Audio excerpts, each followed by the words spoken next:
Hi everybody, welcome again to Champion Trading. What we're showing today, this is a nice little 60-inch accumulating table by ELF. We're most likely going to be offering it reconditioned.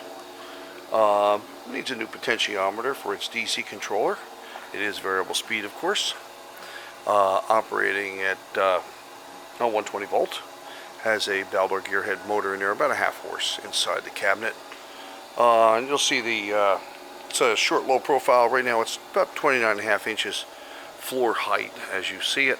We can add extensions, sleeve legs in there, anything you need, casters, and of course add rails and such.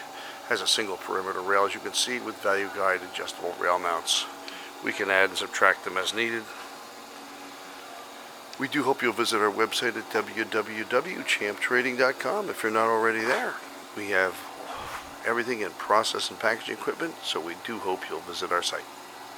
Look forward to seeing you. Thank you.